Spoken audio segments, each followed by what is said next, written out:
If you are a nurse or midwife working in theatre, you're probably going to use the blood gas analyzer to process arterial blood gases on women in theatre, or cord vein or cord artery samples. To log on to the device, if the screen is black, touch the screen and the log on icon will appear. Present your badge and scan, bearing in mind that the barcode scanner is at a slight angle, so hold your badge at an angle to ensure effective scanning. Sample must be in a syringe. These syringes need 1 ml of blood, which probably won't be a problem for an arterial blood gas on an adult. However, you may struggle to get 1 ml from a cord artery. If it's a premature baby and you're struggling to get 1 ml from the cord artery, you can use this syringe instead, and you only need 0.2 ml of blood in this syringe. So please ensure if it's this syringe you've 1 ml of blood, or if it's in this syringe you've 0.2 ml of blood. If you do not meet the required minimum volume, you run the risk of breaking the analyzer probe and the machine will be rendered unusable until the probe can be fixed. As with all blood gas samples, please ensure you mix the syringe well. This will ensure the sample is heparinized and minimize clotting. We do not want clots stuck in the analyzer because again, it'll render the analyzer unusable until the clot can be flushed out. Invert back and forth a few times to ensure homogeneous sample and accurate results. Get rid of the first drop of blood onto a tissue and make sure there's no air pockets. The parameters are highlighted in green. If a parameter you require is red or orange or yellow or has an X through it, you will not get a result for that parameter and you must use an alternative analyzer. If that parameter is not required, you may proceed. Press the syringe function and the inlet pops up. Hold the syringe to the inlet and push back. It's on a spring.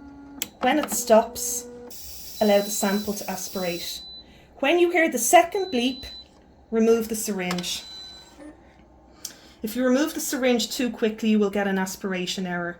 This will default to pH and gases, but you can add on hemoglobin or lactate or whatever parameter you require. Press proceed to continue. Type in the patient's hospital number. Wristbands should not be scanned. Type in the patient's surname. I'm just typing in test to denote it's a training exercise. You will be required to enter something for the first name, but the patient's first initial is sufficient. If it's a cord blood, you could type cord, for example. The sample type, please select the appropriate sample type. So if it's an arterial blood gas, select arterial. Maybe it's just a venous sample for lactate, for example. Or cord blood venous or cord blood artery. And this is important if it is a cord blood to distinguish it from a maternal ABG. So please select the correct sample type. Your result will print in a few seconds. As always, if you have any queries, please email me at lpentoney@rotunda.ie.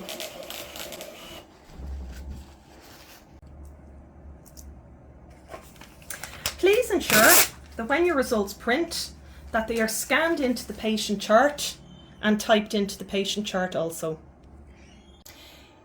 If your analyzer is running out of paper, you will see red or pink stripes appear on the paper roll. To replace it, click down on the white button to unlock the lid, remove the empty paper roll and insert a new roll, paper presenting from the underside with the shiny side out.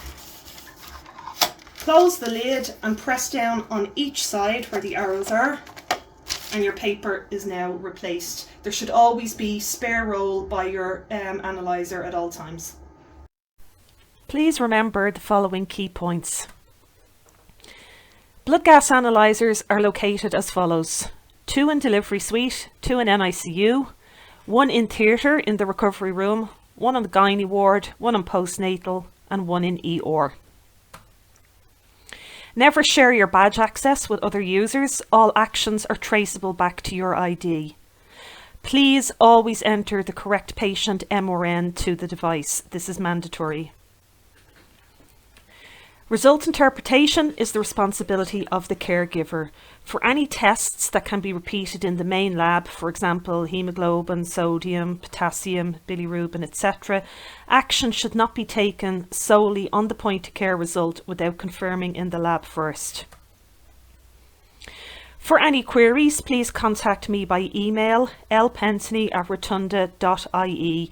Emailing me is a more efficient way for me to get a response, as I'm often away from my desk given the nature of the job, and I will get back to you as soon as I can. Thank you.